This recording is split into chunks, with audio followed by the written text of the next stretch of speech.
Bueno, bienvenidos a todos.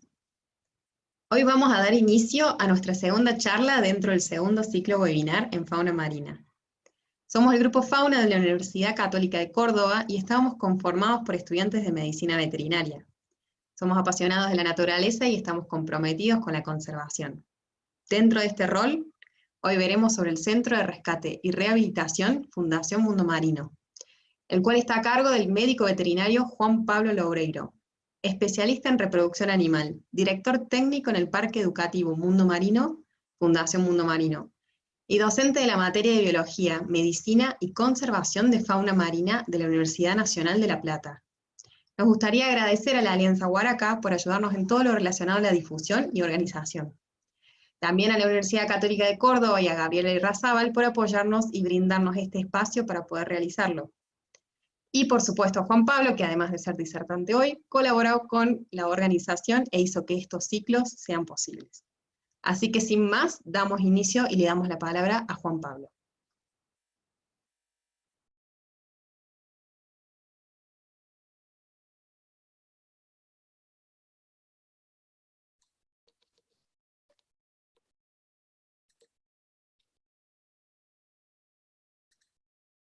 Bueno, muchísimas gracias. ¿Me escuchan bien ahí?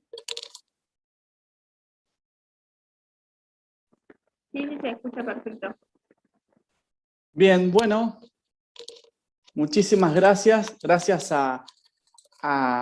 por supuesto, muchas gracias al Grupo Fauna de la Universidad Católica de Córdoba por haberme invitado a participar de este ciclo webinar.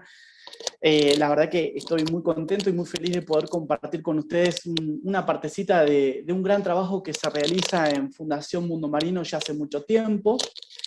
Bueno, para mí es un gusto y un honor poder compartir también espacio con dos disertantes como Leslie y Ana Salazar. La verdad que son dos profesionales de primera línea a nivel mundial y estoy sumamente honrado y orgulloso de ser parte de este ciclo, de compartir parte de este ciclo con estos dos profesionales, tan buenos profesionales.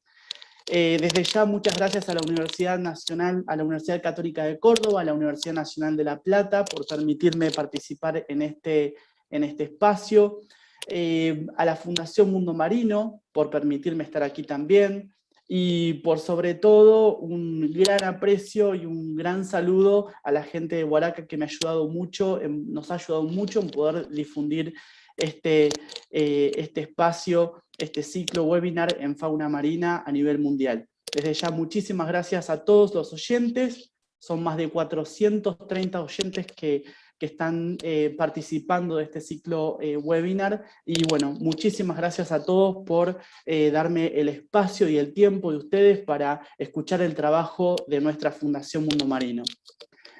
Bueno, Juan, perdón que te interrumpa. sí. El micrófono cuando te moves se escucha el movimiento. Perfecto, ahí lo voy a correr del lugar, a ver si se puede ahí mejor. Si vuelve a ocurrir lo mismo, me avisan sin ningún tipo de problema. Dale, gracias.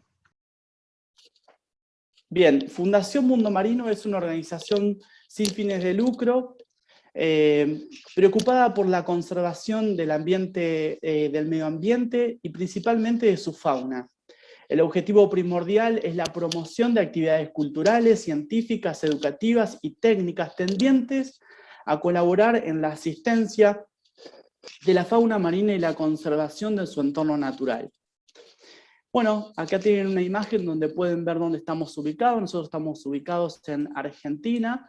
Nuestro país se divide por provincias, no estados como en otros lugares.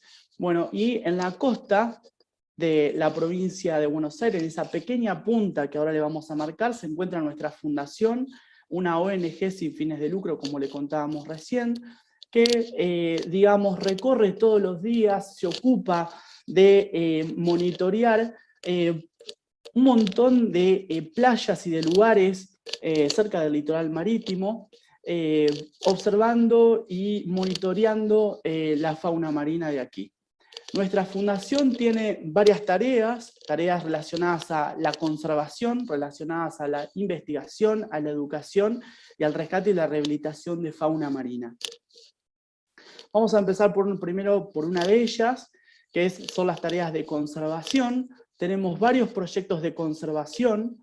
Algunos de los más antiguos o pioneros son el proyecto de pingüino magallánico como bioindicador ambiental de la contaminación oceánica por hidrocarburos.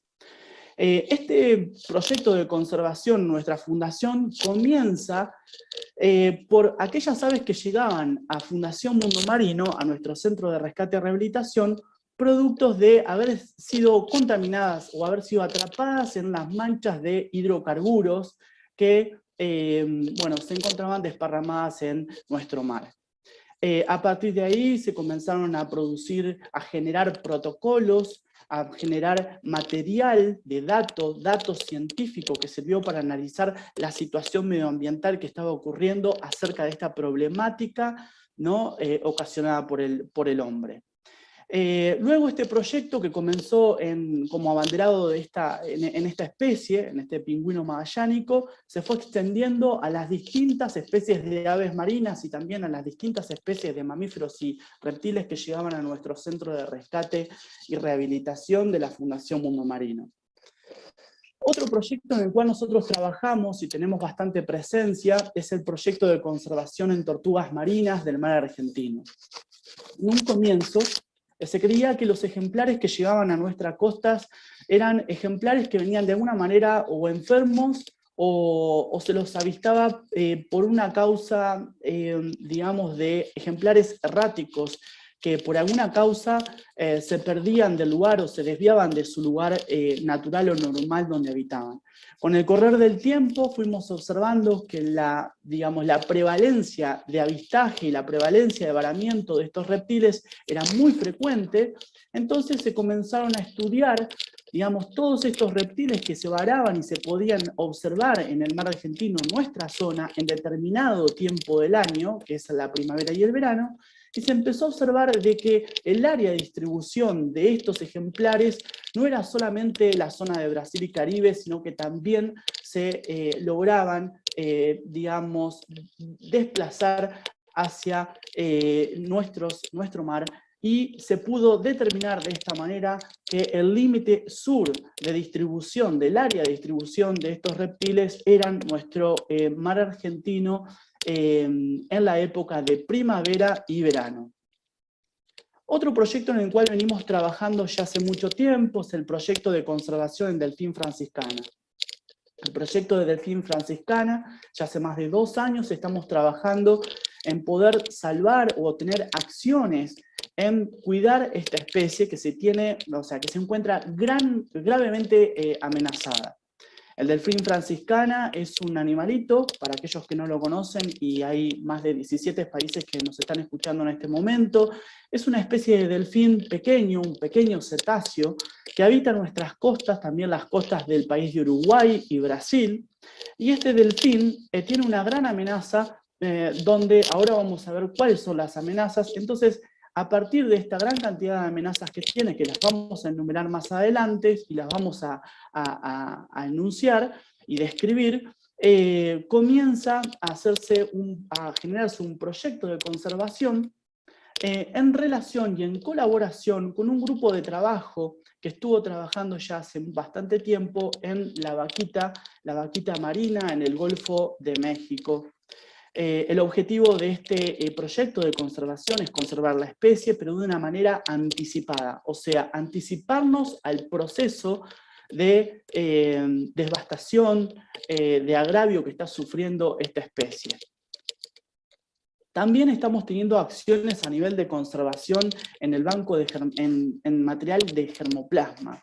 El banco de germoplasma es un proyecto, digamos, que se ocupa de mantener y generar material genético sobre la fauna silvestre autóctona que habita en nuestra zona, en nuestra región, para preservarla a nivel, digamos, a lo largo del tiempo.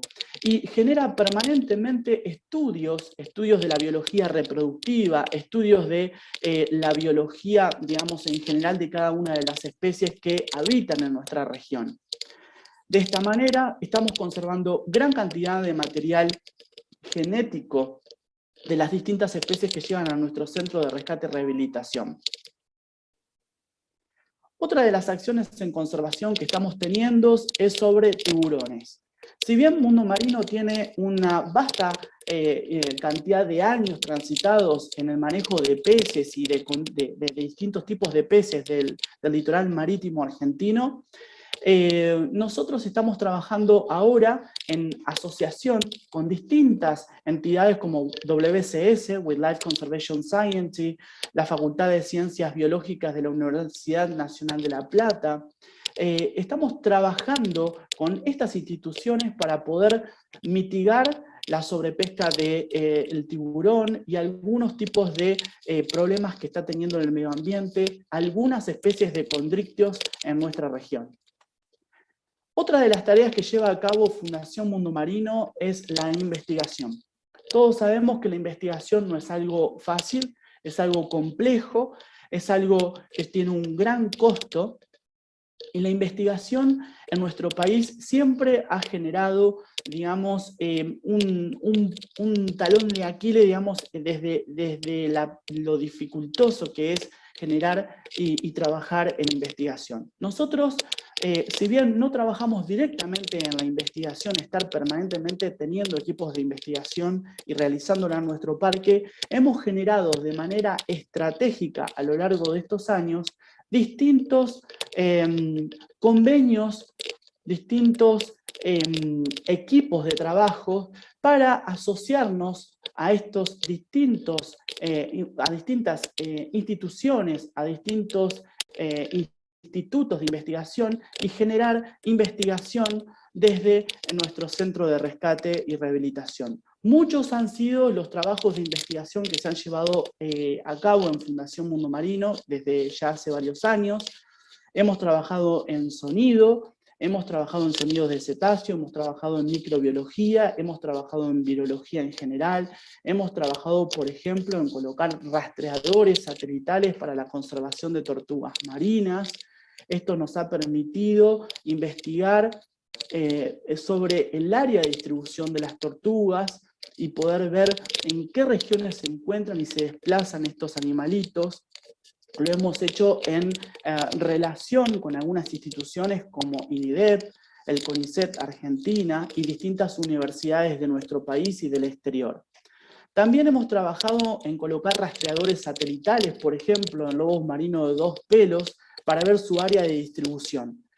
Este proyecto de rastreadores satelitales en lobos marinos de 2 pelos es un proyecto que está a cargo y dirigido por Diego Rodríguez, de la Universidad Nacional de Mar del Plata, el Laboratorio de Mamíferos Marinos, y se encuentra, digamos, en desarrollo todo este estudio, donde se han colocado rastreadores satelitales para ver en qué lugar se distribuye el lobo marino de 2 pelos, que tiene reproducción, tiene como colonia reproductiva la isla de Lobos en Uruguay, y estamos viendo cómo los lobos marinos de 2 pelos juveniles se desplazan dentro de la región nuestra.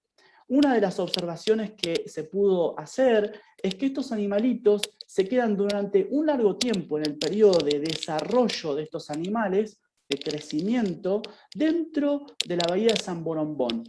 Y esto lo hacen, se creen, por 2 posibles teorías. Uno es para lograr alimentarse y poder seguir creciendo, y otra de las causas o motivos es como protección de depredadores. Ahora bien, esto es importante, ya que esta zona, en nuestro litoral marítimo de la provincia de Buenos Aires, es una zona que tiene gran descarga de desechos industriales, porque la mayor cantidad de concentración de población humana se encuentra en esta región. También ahora estamos trabajando... ¿Sí? Disculpa, se sigue escuchando la interferencia. ¿Podrías tener el micrófono con la mano? Sí, perfecto. ¿Ahí? Ahí está bárbaro. A Bien. veces cuando se mueve... Ahí está. Gracias. Perfecto, perfecto. Está bien, está bien. Bueno, muchas veces suele suceder con estos lobitos que llegan una gran cantidad a nuestro centro de rescate y rehabilitación, y bueno, en esta cantidad de lobos que se han ido, digamos, estudiando, hemos utilizado un grupo de estos animales para poder hacer este tipo de monitoreo. Otro de los trabajos que les estaba contando que se están llevando adelante es la prevalencia y magnitud de ingesta de plástico en aves marinas. Esto se está llevando a cabo con la gente del CONICET, también con algunas instituciones que están dentro de la Filmina.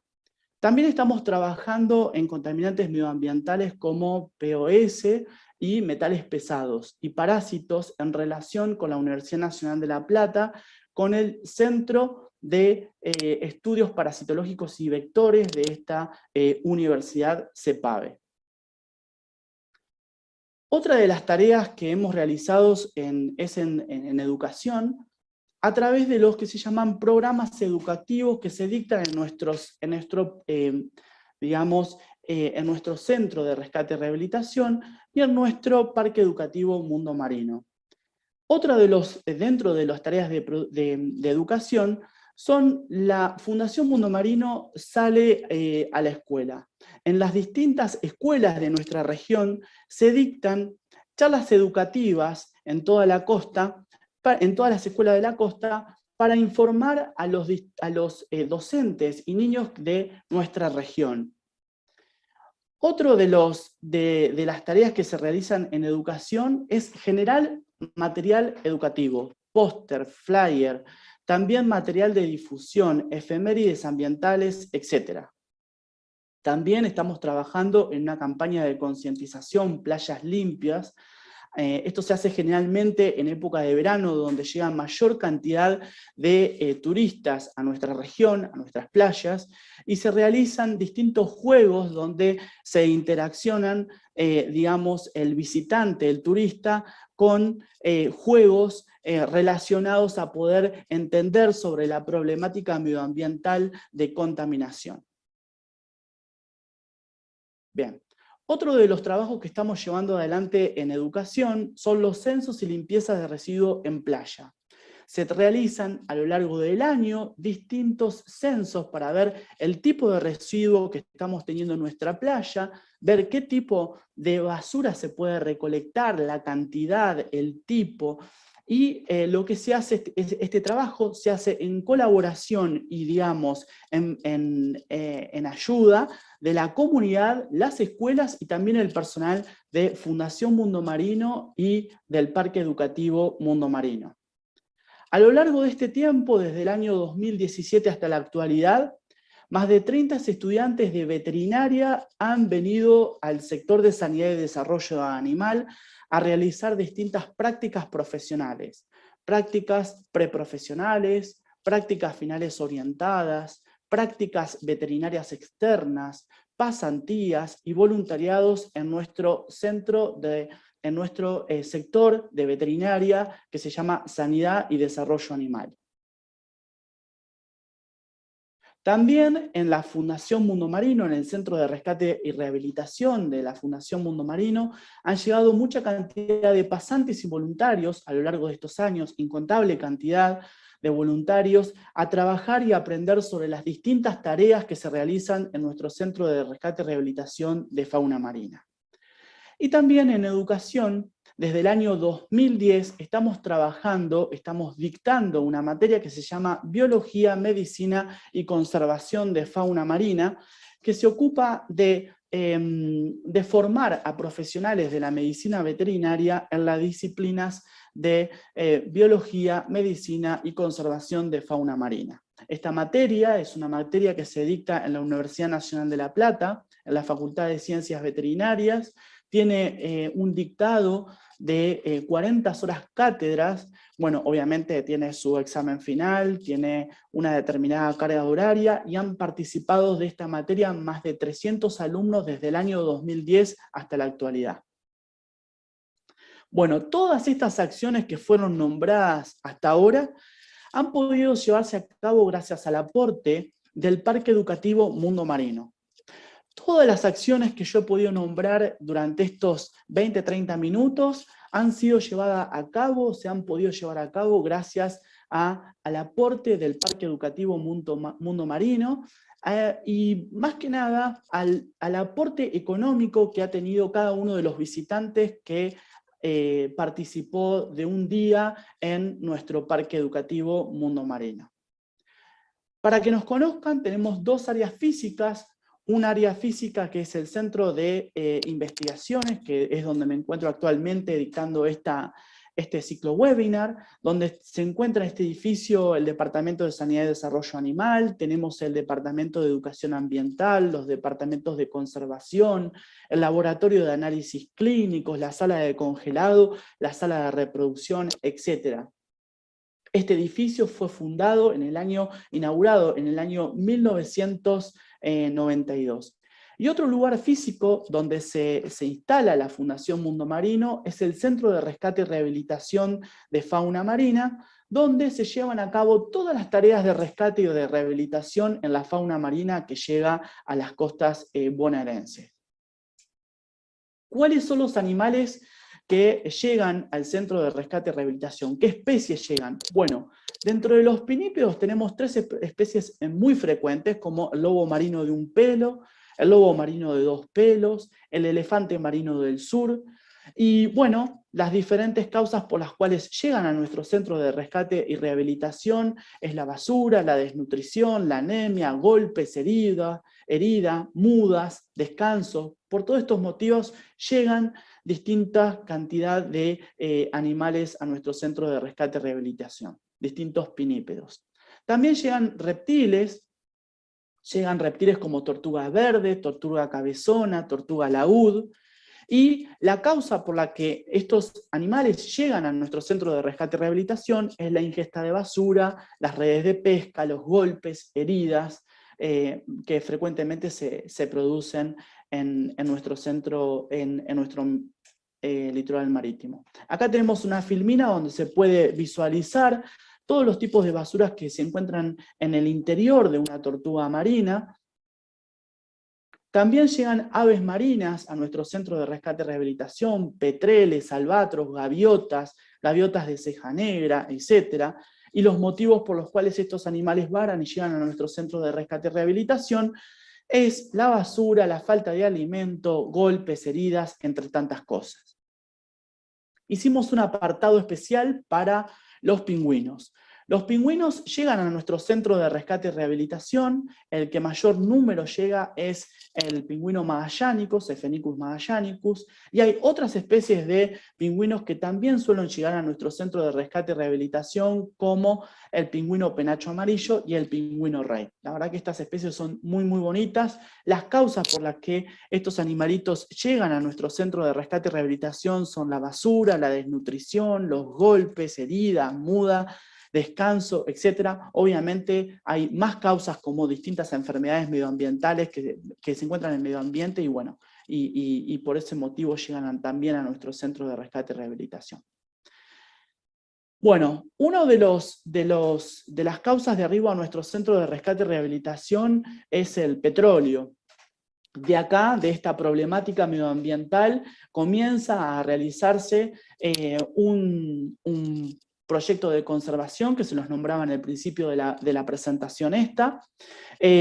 A partir de este proyecto se ha logrado mucha cantidad de información, de datos sobre problemática medioambiental de esta especie. Se ha podido determinar los tipos de hidrocarburos más frecuentes que afectan a estas especies.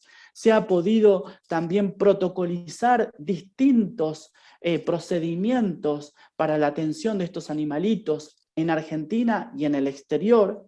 Hemos colaborado en el exterior en distintos derrames que han sucedido. También se ha generado un material como un libro donde se puede aprender sobre el manejo de aves empetroladas. También han llegado a nuestro Centro de Rescate y Rehabilitación a lo largo de estos años una gran cantidad de cetáceos. Más de 270 franciscanas han varado en nuestro Centro de Rescate y Rehabilitación a lo largo de todos estos años. También se han varado delfín común, marsopas de anteojos, marsopas espinosas, orcas. También se han varado ballenas, tipos de ballena jorobada, ballenas mink. Bueno, acá hay algunos de los cetáceos enumerados que han llegado a nuestro Centro de Rescate y Rehabilitación y las causas por las cuales se ha sucedido esto son la basura, los enmayes, las causas, bueno, algunas causas desconocidas, etc. Uno de los animales que más vara, de los cetáceos que más vara en nuestra costa y llega a nuestro centro de rescate y rehabilitación es la franciscana. La franciscana desde el año, ya desde el año 2004 se ha designado o denominado Monumento Natural de la provincia de Buenos Aires. La ley es la 14.992. La principal amenaza que tiene esta especie de cetáceo, este pequeño cetáceo, son las redes de pesca. Entre 500 y 800 ejemplares varan por año, y hace 30 años que, bueno, y se cree que en 30 años algunas poblaciones de esta especie se van a encontrar amenazadas. Bueno, acá tienen una imagen donde se puede ver una franciscana que fue enmayada, se encuentra enredada en una red fantasma de 80 metros de largo. Este animalito fue, se fue enmayado con su cría. Lamentablemente murieron 3 o 4 animales en esta redada. Se produjo este evento en Costa Azul en febrero del 2018.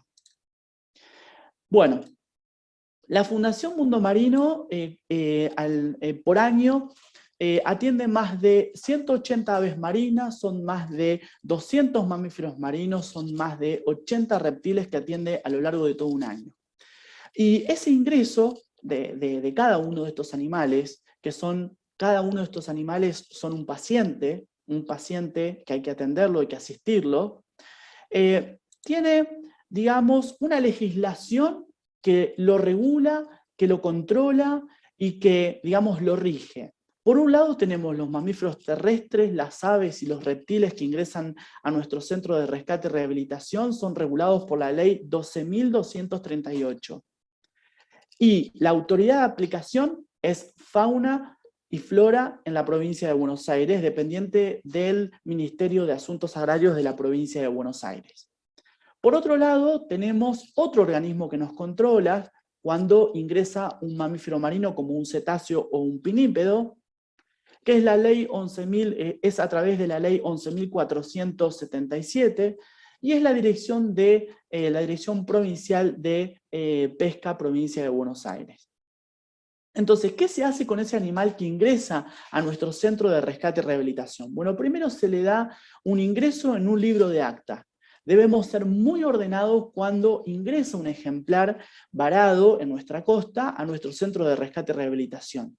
En ese libro de acta se hace un ingreso donde se coloca la especie, el sexo, la fecha, el lugar, la persona que lo colectó, el domicilio de la persona, se registra la persona que realizó digamos, el avistamiento o pudo encontrar el animalito, encontró el animal varado, la fecha de ingreso, el responsable que encuentra el animal o que asiste al animal, y el número de registro. Tenemos un número de registro para cada animal que ingresa a nuestro centro de rescate y rehabilitación.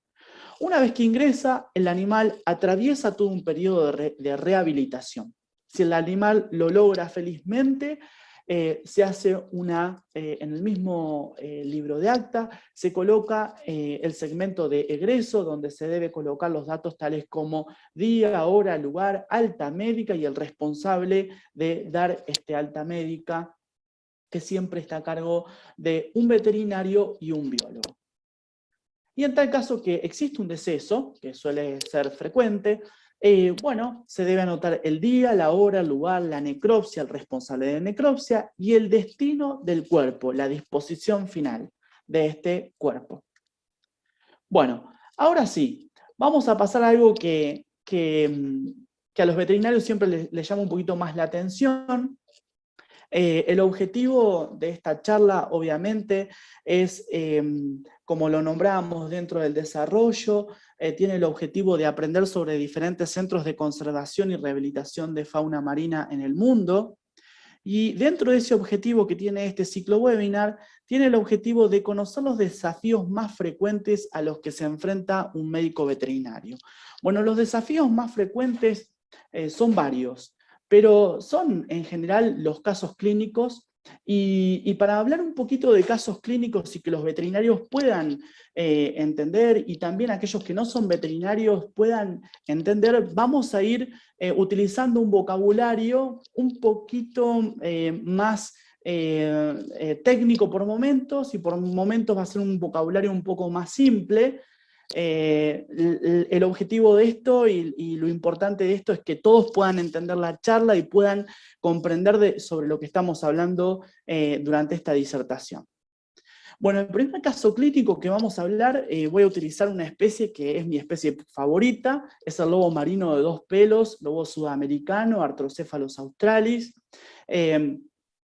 Esta especie es bastante característica, se encuentra se la puede ver fácilmente en distintos centros de rescate y rehabilitación de fauna marina, es frecuente, generalmente la mayoría de los ejemplares que llegan a nuestro centro de rescate y rehabilitación son animales juveniles.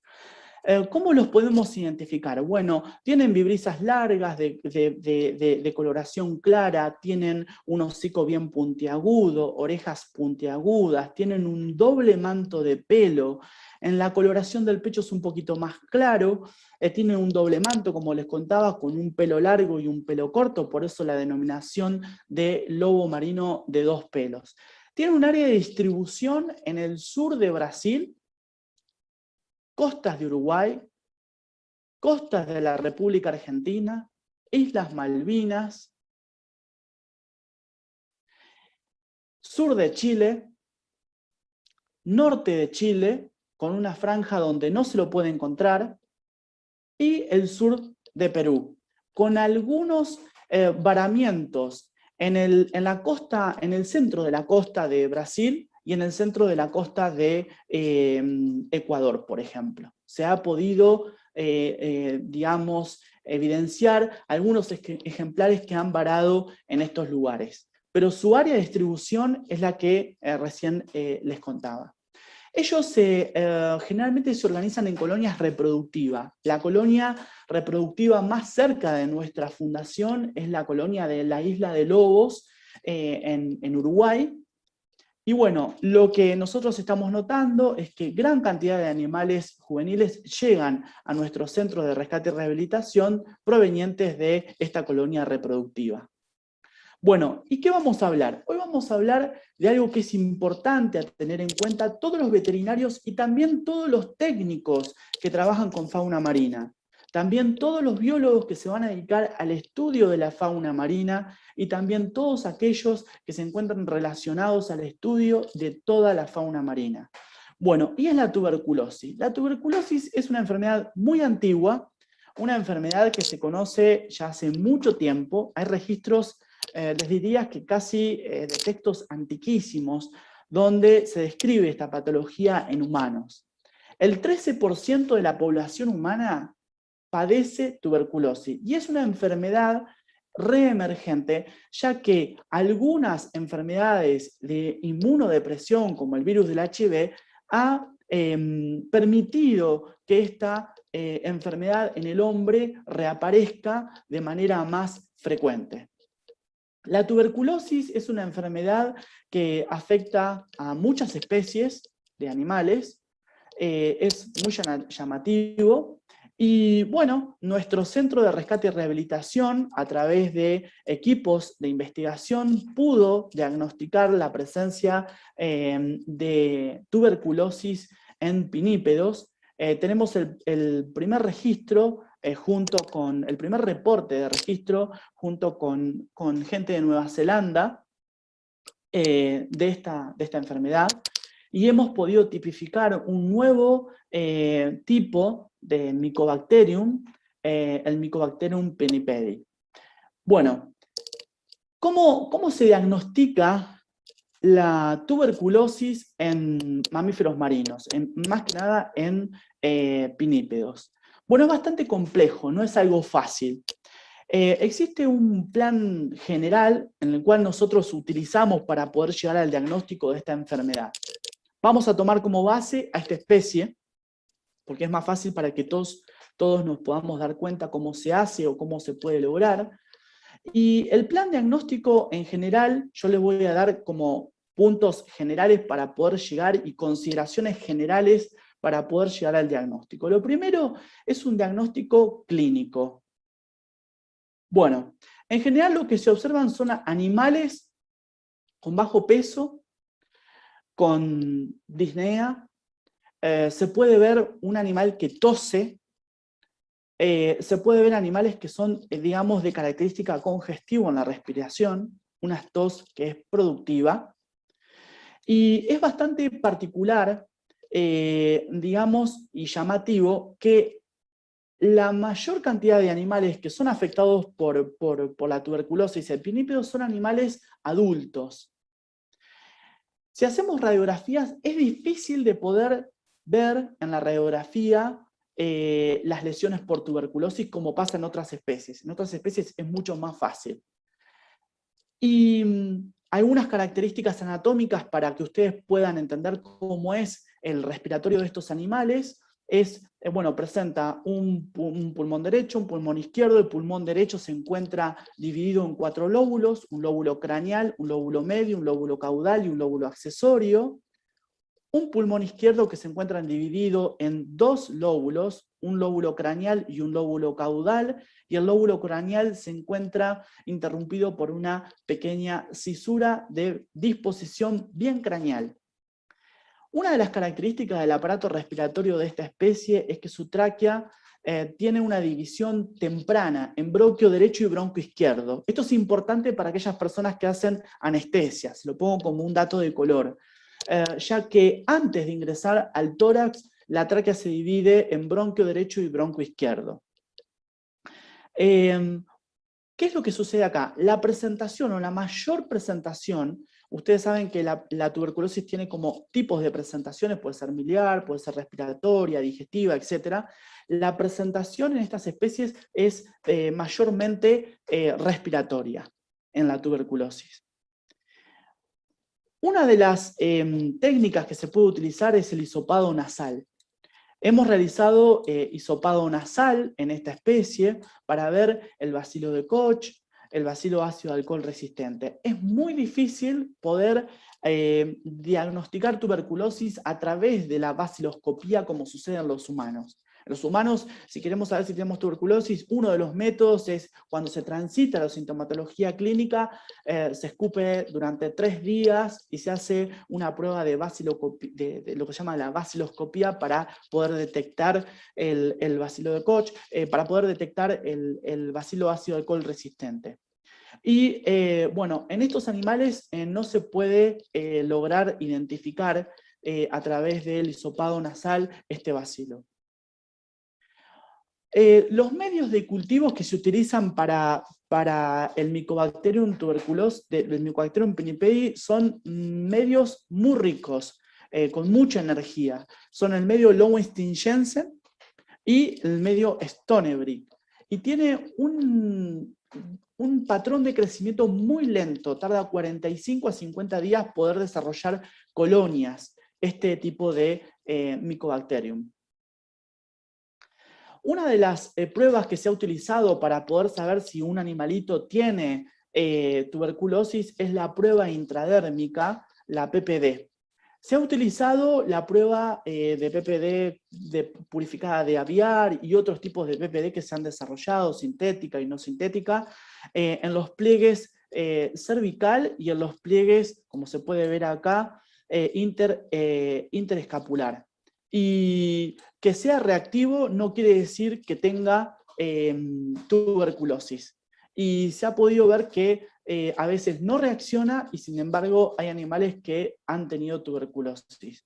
O sea, no es una prueba fiable o confiable para poder determinar la tuberculosis en pinípedos. Nosotros hemos logrado identificar este Mycobacterium, lo hemos podido identificar y lo hemos podido tipificar a través de pruebas moleculares como spoligotyping.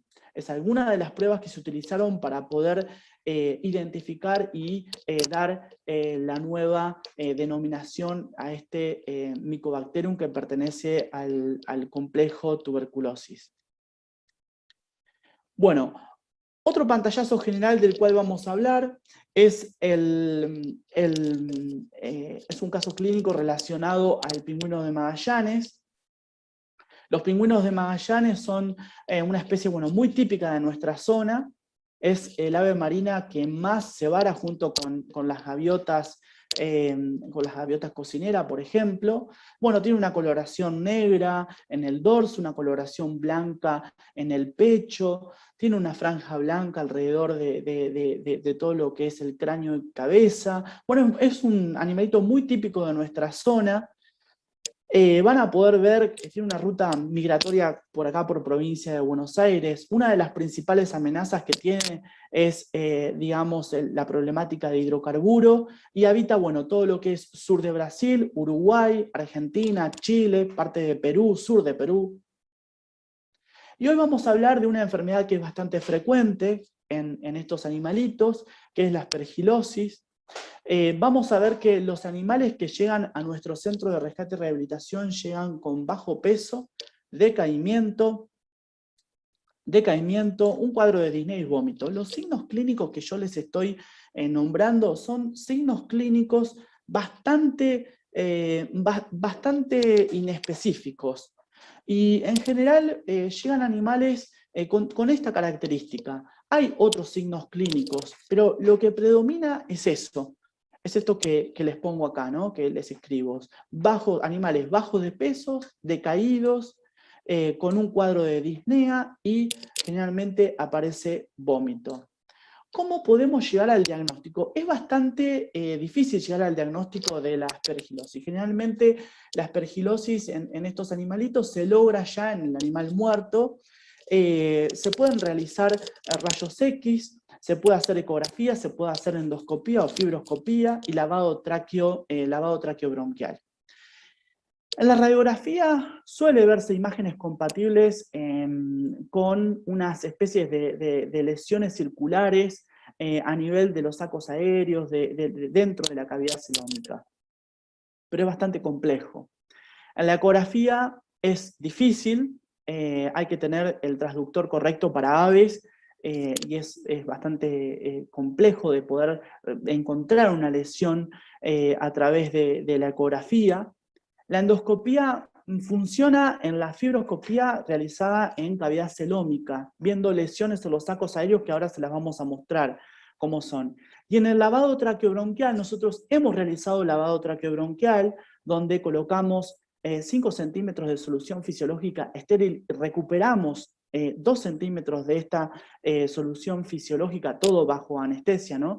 Esta solución fisiológica lo llevamos a cultivo y no desarrolla nada. Es bastante complejo llegar a un diagnóstico de aspergilosis cultivando el lavado traqueobronquial de estos animalitos. Nosotros lo hemos hecho y no hemos tenido éxito en poder diagnosticar la aspergilosis a través del lavado traqueobronquial, pero no lo descartamos. Bueno, si en la necropsia es mucho más fácil. ¿Qué es lo que hemos observado? Bueno, acá tienen un animalito, comienza la necropsia. Hemos encontrado este tipo de lesiones, son frecuentes. Voy a correr un poquito lo que se ve acá, que tengo el monitor. Bueno, lo que ven acá es un animalito, no sé si pueden ver el cursor, donde se puede ver la tráquea, que en esta especie está bicada, y se puede ver la apertura de la cavidad celómica, donde distintas lesiones que parecen como perlas unidas una con otra, en lo que sería el saco aéreo abdominal en este caso, se encuentran relacionadas y agrupadas entre sí unas con otras, llaman mucho la atención este tipo de lesión, como se ven, y las lesiones por este hongo se las pueden ver en pulmón, vías aéreas, sacos aéreos, riñón, base del corazón, que llama mucho la atención, ahora se lo vamos a mostrar, hígado e intestino. Si ustedes observan, van a ver esto que es muy característico. Nosotros en pingüino magallánico hemos, a través de técnicas anatómicas de insuflado con poliuretano expandido, hemos podido disecar los sacos aéreos. Y se puede describir fácilmente el saco aéreo clavicular, un saco aéreo par que es el torácico craneal, el caudal, perdón, el abdominal craneal, que es par, cada uno de estos que estoy nombrando, y los sacos aéreos abdominales caudales, que también obviamente son pares, y se encuentran bien desarrollados dentro de la cavidad celómica. Con mayor prevalencia de estas lesiones en el saco aéreo abdominal caudal. Acá tenemos una imagen donde se puede ver la cavidad celómica abierta. Esta zona de la imagen es craneal del animal. Esta zona de la imagen, donde estoy pasando el cursor, es caudal del animal. Y se puede ver todo lo que estoy señalando en este momento, que es la silueta cardíaca, tapada por parte del pericardio y parte de la serosa que recubre distintas partes y regiones de la cavidad celómica del ave. En la base del corazón, increíblemente se pueden encontrar este tipo de lesiones. Les diría que es característico de aspergilosis encontrar estas lesiones acá en la base del corazón. Me llama mucho la atención, siempre lo puedo encontrar. Inclusive llama la atención que el micelio del hongo se puede ver como si fuera bien algodonoso. Y se puede ver dos coloraciones, una de color blanco y otra de color gris claro, como si existieran dos tipos de aspergillus. Las lesiones que les mostrábamos recién con característica de perla, que si observamos nosotros son pequeñas lesiones o masas, mejor dicho, son masas de 1 centímetro de diámetro, se encuentran agrupadas y todo lo que estamos viendo rojito alrededor de estas lesiones es peritoneo que se encuentra pegado, es tejido conjuntivo alrededor de todas estas lesiones. Si nosotros cortamos esa lesión, esa pequeña masa es dura.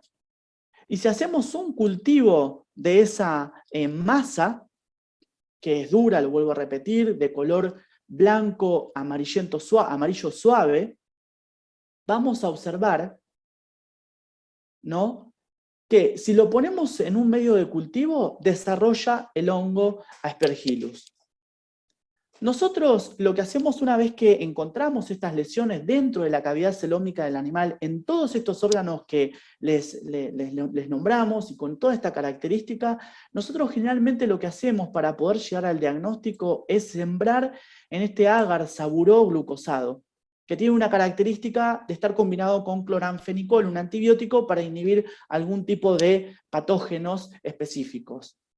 Y la coloración que mejor resultado nos da para poder identificar el hongo es el azul del lactofenol.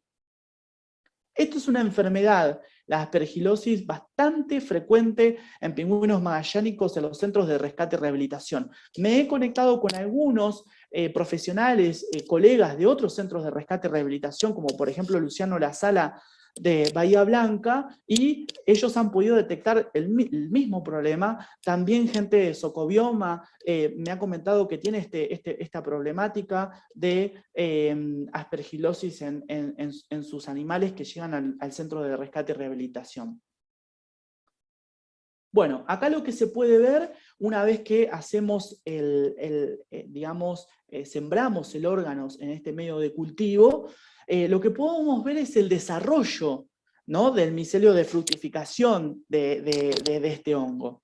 Y lo que se puede ver, siempre hay como una analogía con los vegetales, ¿no?, de los hongos. Lo que se puede ver es un pequeño tallo con todo su micelio de fructificación, que emite obviamente todos estos puntitos muy chiquititos que se pueden ver alrededor de esta zona de fructificación, que son las esporas del hongo. Esta es una imagen tomada 25 por, y esto es una imagen tomada a 40 por o más. Bueno, vamos a pasar ahora a otro caso clínico. Esto es un caso clínico único, diría, por lo menos acá en nuestro centro de rescate y rehabilitación. Es un caso clínico en un ejemplar de marsopa de anteojo. Es algo difícil de ver. Este animalito es algo bastante, digamos, novedoso para nosotros. La mayoría de los ejemplares que se han estudiado han sido ejemplares que aparecen varados muertos en la costa de Argentina. Este animal llegó a nuestro centro de rescate y rehabilitación, fue muy novedoso este caso clínico, es el primer caso que nosotros tenemos de marsopa de anteojo. Existen 2 reportes en el mundo, en Nueva Zelanda y Australia, hay un reporte de varamiento de este animal y ha estado en rehabilitación 2 días. Nosotros logramos mantenerlo con vida 3 días a este animalito. Esta especie es bastante particular, es una especie que habita toda la zona de sur de Brasil, con muy poco frecuente, zona de costas de Uruguay, costa de Argentina y las Malvinas, Patagonia Argentina, Patagonia chilena, Nueva Zelanda y Australia. Es de una distribución subantártica más que nada, como se puede ver en el mapa. Es una especie muy rara, poco estudiada, se sabe muy poco de la biología de estos animalitos. Existe, bueno, obviamente hay un dimorfismo sexual, donde los machos presentan una aleta dorsal en forma de plato bien desarrollada, y las hembras presentan una aleta con un poquito más puntiaguda, menos prominente que la del macho. Este era un macho juvenil, de marsopa de anteojos Phocoena dioptrica. Una cosa bastante rara. Este animalito se varó el 25 de enero de 2019, fue en un canal cerca de la Fundación Mundo Marino. Estos animales tienen una conducta, generalmente se acercan a canales y se meten en canales en Patagonia Argentina y Patagonia chilena. Les gusta más el agua fría, se manejan y conviven en manadas pequeñas, es bastante llamativo la forma en la cual viven, y es un animalito que, bueno, pertenece al grupo de las marsopas. Cuando tuvimos que estudiar este animal, hay tan poco dato que tuvimos que traspolar datos de la marsopa común o la marsopa de puerto. De ese tipo de datos, de ese tipo de marsopas nos sirvió para poder traspolar información y poder estudiar este caso, que fue sumamente llamativo y es atípico el varamiento de este animalito. El animal que llegó era un macho juvenil. Tiene características generales la especie, como por ejemplo una coloración oscura por arriba, muy bonito, tiene todo un reborde alrededor de los ojos blancos que le da ese nombre, ¿no?, de marsopa de anteojo. Bueno, el animal llegó a nuestro centro de rescate y rehabilitación. Ahora le vamos a pasar un video donde se pueden ver las distintas acciones que tomamos durante su rescate. Y bueno, el animal cuando llegó fue pesado, bueno, y comenzó un tratamiento médico y un soporte de alimentación a través de sonda para poder sostenerlo con vida, obviamente. Hicimos distintas ecografías en la cavidad torácica, también en abdomen. Nos llamó mucho la atención cómo se encontraba el hígado de este animalito, y focalizamos, como, bueno, mi especialidad es reproducción, focalizamos en poder ver la ecotextura del testículo de este animal. Si bien es un animal juvenil, nos llamó la atención que cuando hicimos una técnica de lavado de conducto deferente y epidídimo, pudimos observar que había espermatozoides vivos y con posibilidad de fecundar por su vitalidad, por la evaluación espermática que se hizo. Acá tienen una ecografía donde se puede ver un corte transversal del testículo de este animalito, la vejiga, se puede ver esta zona que corresponde a intestino delgado, y bueno, se encontraba en condiciones, y tenemos las primeras fotos de espermatozoides de esta especie. No hay registro de espermatozoides de esta especie de marsopa, y nosotros tenemos tanto el registro fotográfico como material genético congelado en nuestro banco de germoplasma y repositorio de muestras biológicas de Fundación Mundo Marino. El animal, pasado 3 días, muere y se hizo la necropsia sin notar grandes cambios anatomopatológicos a nivel macroscópico. No evidenciamos algo que nos oriente a un posible diagnóstico, como por ejemplo abscesos hepáticos o torsión intestinal, que suele pasar en cetáceos, etc. Entonces recurrimos a la histopatología, donde se pudo observar en el hígado degeneración grasa macrovesicular, hepatocelular, de distribución generalizada en el lobulillo hepático, pero más evidente en el área centrolobulillar y mediozonal. Se observaron algunos macrófagos con pigmento pardo compatible con hemosiderina. Pueden tomar una imagen de esto sin problema. Vaso, páncreas, estómago y riñón sin lesiones, intestino, moderada autólisis de las vellosidades. Eso es normal que suceda en un animal que estamos haciendo la necropsia fácilmente, y en el primer comienzo lo que primero se pierden son las vellosidades del intestino. El músculo esquelético, había fibras musculares hipercontraídas y algunas segmentadas. No se observa infiltración celular ni lesión vascular. En este contexto se interpreta que los cambios de las fibras son artefactos por la fijación por inmersión. El cerebro, hicimos una histopatología del cerebro, no encontramos lesiones compatibles con, por ejemplo, parásitos o algo que nos llame la atención.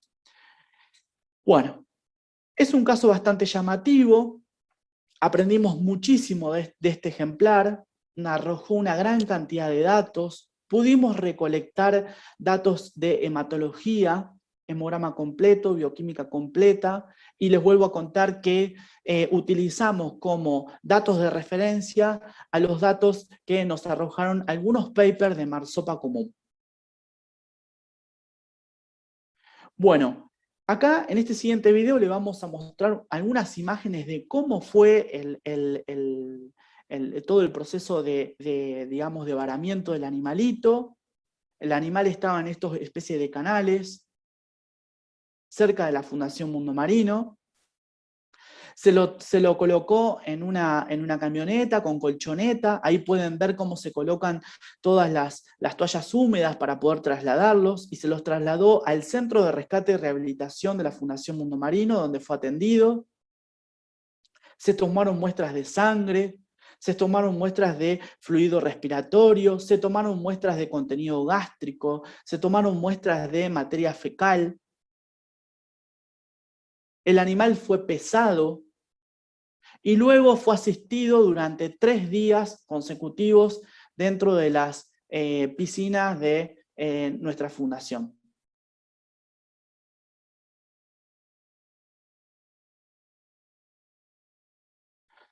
Este animal fue bastante particular, se dejaba, digamos, manipular fácilmente. Se colocaron dentro del tratamiento médico antibióticos, hepatos protectores. También tuvimos que utilizar ungüentos sobre el animal porque tenía lesiones por quemadura de sol. Y bueno, durante 3 días se los pudo asistir y pudimos aprender muchísimo. Se tomaron distintos datos de frecuencia cardíaca, frecuencia respiratoria, tiempo de llenado capilar durante todo el proceso. Se hicieron distintas ecografías como le costaba. Y bueno, la verdad que este animal nos dio una gran cantidad de datos que nos enseñó muchísimo. Realmente nos enseñó muchísimo. Bueno, otro de los ejemplares que hemos atendido en la Fundación Mundo Marino ha sido recientemente una tortuga laúd. Leslie Cabría ha sido un poquito la persona que nos ha ayudado en este caso clínico. Las tortugas laúd rara vez se las encuentra en nuestro mar, varando en nuestras costas. Este animal también nos enseñó muchísimo, pesaba 200 kilos. La tortuga laúd tiene como algunas claves para su identificación, tiene una coloración de manchas grises y oscuras y blancas en todo su caparazón, es de cuero, es bastante particular el caparazón. Este animal pesaba 200 kilos y medía 1 metro, creo 1,20 metros más o menos de largo total de caparazón. Era una hembra. Fue bastante difícil tomar muestras de sangre en este animalito. Bueno, estos animales son grandes buceadores, pueden bucear gran cantidad de metros de profundidad, y también fue un animal en el cual pudimos aprender muchísimo. Tiene una gran área de distribución en todo el mundo. Y bueno, este animal fue asistido recientemente, ingresó el 18 de marzo de 2021 de este año, y fue reinsertado en nuestras costas. Van a poder ver ahora la asistencia que fue. Para nosotros fue una etapa de aprendizaje porque es de las especies de tortuga que menos casos de varamientos tenemos. Tenemos mucha cantidad de animales varados, pero muertos, no vivos. Pudimos tomar muestras de sangre, pudimos tomar muestras de respiros, hiposopado nasal, se hicieron mucha cantidad de ecografías durante el tiempo de rehabilitación, pudimos aprender sobre las distintas, digamos, imágenes anatómicas a través del ultrasonido. El animal pesaba 200 kilos, es increíble el peso que tenía, pero pese a eso estaba bajo de peso para lo que tendría que pesar el animalito. Tenía algunas heridas sobre el caparazón de cuero, la nebulizamos con algunos productos que tenemos de inmunoreptiles, que son una serie de suplementos que permiten mejorar el sistema inmune del animal. Se hizo ecografía en las distintas ventanas ecográficas que presentan este tipo de tortugas, y luego fue reinsertada en las costas de San Clemente del Tuyú. Hubo que hacer una logística bastante interesante, donde hubo que remolcar el animalito 200 metros adentro. Ahí se pueden ver las imágenes. Se puede ver el momento de la reinserción. Este animal en uno de los ojos presentaba lesiones en la córnea. Hicimos pruebas de fluoresceína para ver, fue bastante difícil de poder observar las lesiones en córnea de este animalito, ya que presentan una lágrima muy espesa, pero bueno, con paciencia y dedicación fuimos corriendo esa lágrima hasta poder colocar estas gotas de fluoresceína y poder observar la lesión que presentaba.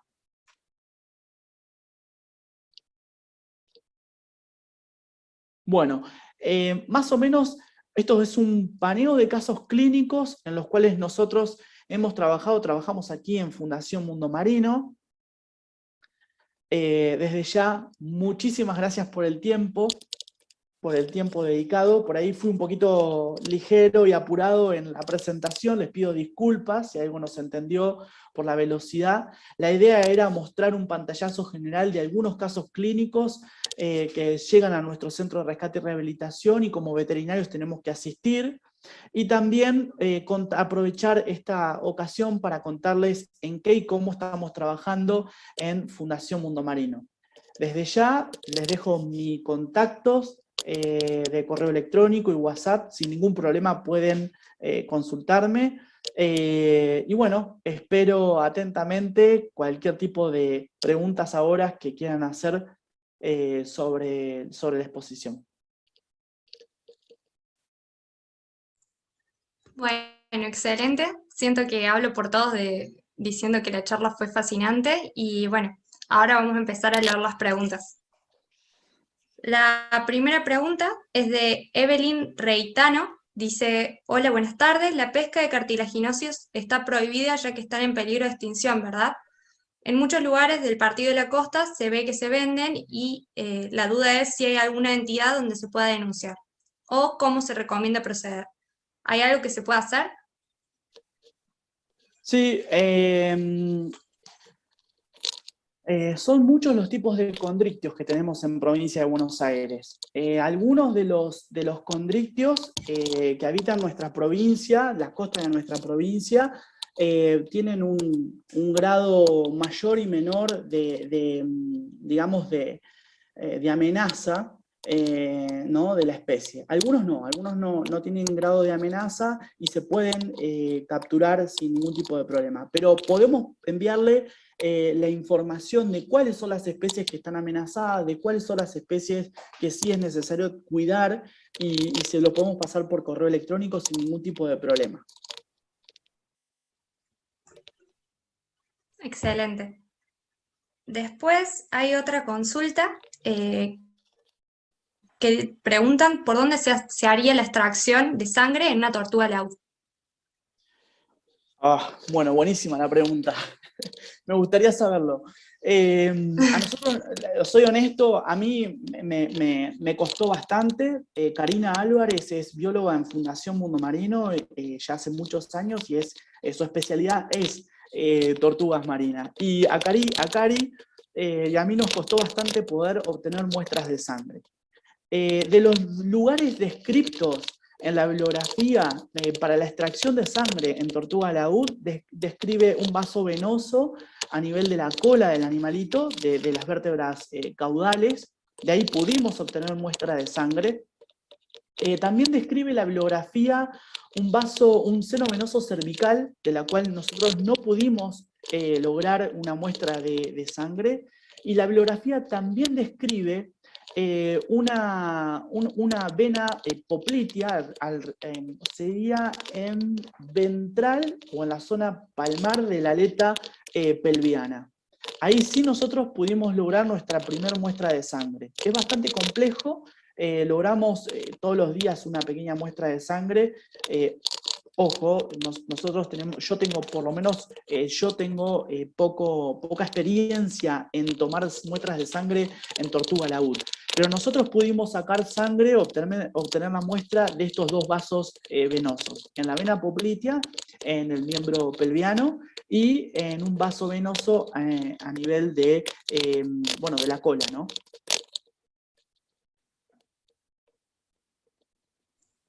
Bueno, excelente. La siguiente pregunta es de Yamila Duval. Pregunta si la marsopa es la tonina.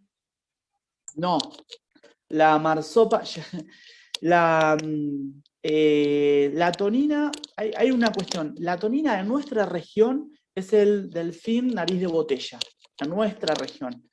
En Brasil lo que se denomina tonina es la franciscana. Acá la marsopa de anteojo se lo llama marsopa, no tonina.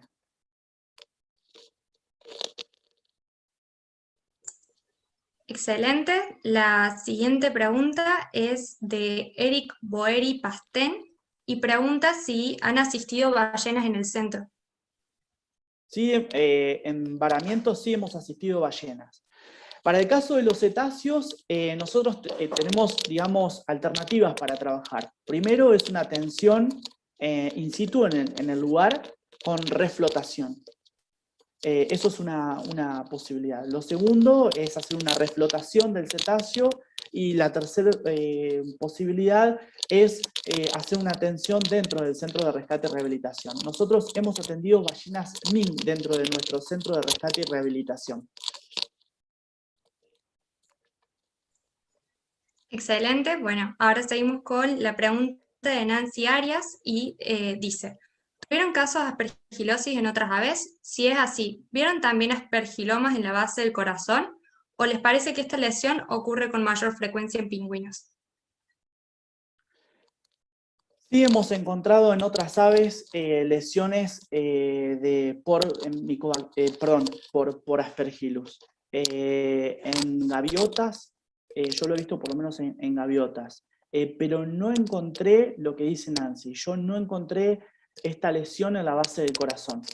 Sí lo encontré, y con alta frecuencia, esta lesión en la base del corazón en pingüinos. Es una buena pregunta, y no, ahora voy a poner más atención en otros tipos de aves marinas que tengan o que puedan ser, que tengan lesiones de aspergilosis, a ver si presentan envase del corazón. Pero yo no lo he visto en esta especie, en pingüino. Muchas gracias. La siguiente pregunta es de Flor Mortarini. Dice, gracias Juan Pablo y Grupo Fauna. Mi pregunta es si luego de hacer histopatología en la marsopa llegaron a algún diagnóstico definitivo. Y en la segunda parte pregunta, y en el caso de la tortuga laúd, ¿cuál fue el caso de varamiento? En el caso de la marsopa no llegamos a un diagnóstico definitivo.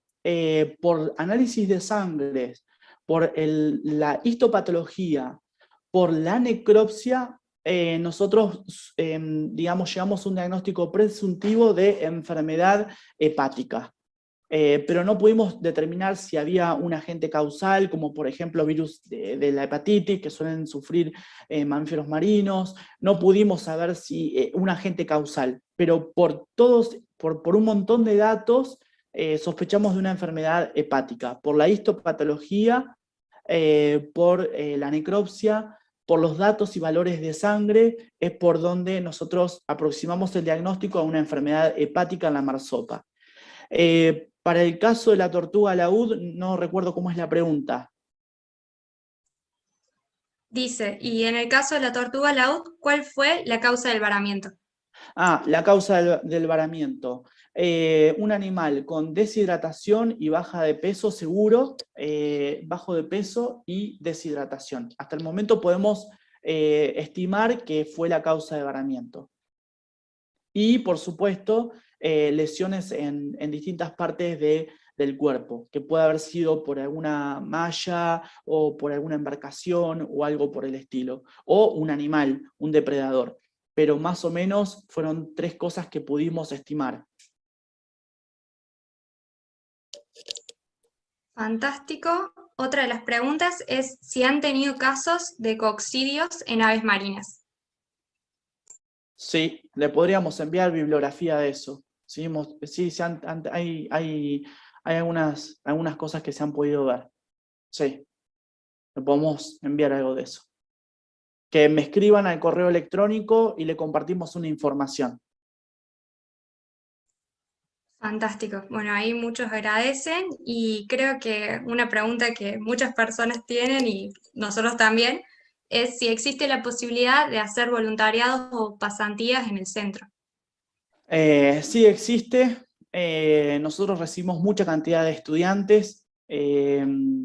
Para los estudiantes de veterinaria deben escribir al correo electrónico que está en la presentación en este momento, no sé si todavía se está compartiendo, al correo electrónico mío, y si no, se pueden comunicar con Sergio Rodríguez Heredia. Él es el jefe y responsable del Centro de Rescate y Rehabilitación de Fauna Marina, PAPO, todos los conocemos. Bueno, y en este momento, por la situación de pandemia, estamos retrasados en poder incorporar pasantes, voluntarios y prácticas y estudiantes de veterinaria y biología para realizar prácticas preprofesionales, pasantías, prácticas veterinarias, etc. Excelente. Bueno, muchísimas gracias Juan Pablo y a todos por participar. Los esperamos el viernes que viene a las 15 horas Argentina para la última charla del segundo ciclo webinar en fauna marina con Ana Salazar. Muchas gracias a todos.